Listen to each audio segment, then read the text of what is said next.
मुर्तजा के D company connection के साथ तमाम जो अलग अलग कड़ियां सामने आ रही हैं उनको जोड़कर देखें तो काफी कुछ निकलने की उम्मीद है। बहरहाल एसटीएफ और एटीएस की टीम तहकीकात कर रही है। यूपी में कई जगह पर जांच टीमों की तहकीकात लगातार जारी है।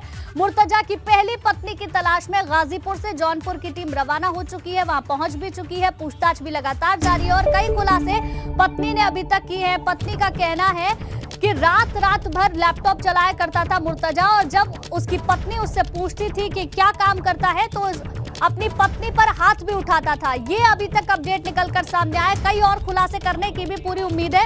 मुर्तजा से जुड़े हर कनेक्शन की तलाश करने में टीमें जुटी हुई हैं। तो ये बड़ी जानकारी आपको दे दें, मुर्तजा की पहली पत्नी से पूछताछ जारी है और पूछताछ में कई खुलासे पत्नी ने किए हैं। संदिग्ध गतिविधियों की बात पत्नी की ओर से कही गई है। दो सहयोगी लगातार बने हुए हैं, विवेक और नीतीश हमारे साथ बने हुए हैं। नीतीश के पास चलते हैं। नीतीश, क्या कोई और खुलासा पत्नी की ओर से अभी तक? गुंजन, एक अपडेट और बता दूं, सूत्रों के हवाले से एक और खबर है। एटीएस को एक और जानकारी मिली है और वो जानकारी है कि मुर्तजा जब भी पत्नी से अपने बातचीत करता था या अपने घर वालों के बीच भी बातचीत करता था तो उसमें कहीं ना कहीं मुस्लिम अन्याय की बातें करता था। वो लगातार ये कहता था कि मुस्लिमों के लिए कहीं ना कहीं मुस्लिमों को लेकर अन्याय हो रहा है और इसके लिए कहीं ना कहीं आने वाले दिनों में क्रांति छेड़नी है, इसको लेकर भी बातें करता था। यानी जिहाद से प्रेरित था मुर्तजा, ये कहना अभी तक ये जो मामले सामने आए हैं। और इसके बाद भी जो सूत्रों के जब हवाले से जो एबीपी गंगा के पास खबर है कि उनकी पत्नी ने जो अपडेट दिया है, जो बताया है, वो ये कहा है कि मुस्लिम के प्रति अन्याय हो रहा है, मुस्लिमों की जो बातें हैं वो कहीं ना कहीं सुनी नहीं जा रही है। इन सारी बातों का जिक्र आपसी बातचीत में मुर्तजा अपनी पत्नी से भी करता रहता था और जब पत्नी इन बातों को लेकर उसके बारे में जानना चाहती थी तो उसकी जानकारी भी नहीं देता था। वो कहता था कि सिर्फ और सिर्फ अपने आप से मतलब रखो। तो ये अपडेट है और आगे एबीपी गंगा जो बातचीत होती रहेगी, सूत्रों के हवाले से हमारे पास जो भी खबरें आएंगी उसको हम अपडेट कराते रहेंगे। बिल्कुल नीतीश, एक अपडेट हम अपने दर्शकों को लगातार पहुंचाते रहेंगे। विवेक भी लगातार हमारे साथ बने हुए हैं। विवेक, अगर इस सब पूरी कड़ी को समझने की कोशिश करें, मुर्तजा को लगता था मुस्लिमों के साथ अन्याय हो रहा है। गोरखपुर मंदिर के बाहर हमला करना, अल्लाहू अकबर का नारा देना और जिहादी वीडियो देखना कहीं ना कहीं ये साफ करता है कि जिहादी सोच उसके अंदर बहुत पहले से ही पनप रही थी।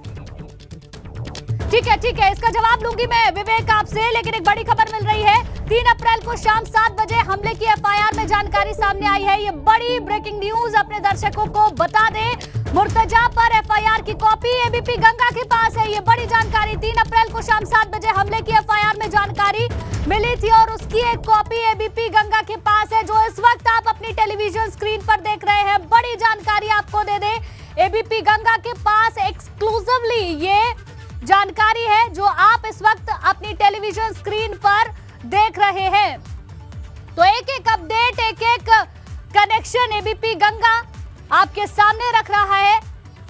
एटीएस की टीम की ओर से जो बातें सामने आ रही है वो हम आपके सामने रख रहे हैं और ये जो आप देख रहे हैं, ये जो कॉपी है ये सिर्फ एबीपी गंगा के पास है। मुर्तजा पर एफआईआर की एक कॉपी जिसे आप इस वक्त अपनी टेलीविजन स्क्रीन पर देख रहे हैं। 3 अप्रैल शाम 7 बजे हमले की एफआईआर में जानकारी मिली है। ठीक है विवेक, अपने सवाल का जवाब भी मैं आपसे लूंगी, लेकिन उससे पहले एक और सवाल यहां पर खड़ा हो जाता है कि एफआईआर में कौन कौन सी धाराओं का जिक्र किया गया है। एबीपी गंगा के पास एक्सक्लूसिवली वो कॉपी है। देखिए गुंजन, एफआईआर में बहुत सारी धाराएं हैं। 2 एफआईआर हैं, अलग अलग एफआईआर हुई हैं। पहली एफआईआर एक सिपाही की तरफ से दर्ज कराई गई है जो इसी गोरखधाम मंदिर की सुरक्षा में तैनात था। उसमें लूट की धारा भी है, यानी जब वो बांका लेकर मुर्तजा यहाँ पर आया था और उसने हमला किया तो उसने सबसे पहले जो मारा है, सिपाहियों को जो वार किए हैं वो उनके हाथ पैरों पर वार किए हैं बुरी तरह से और हड़कंप मच गया और उसने उनके असलहे छीनने की कोशिश की।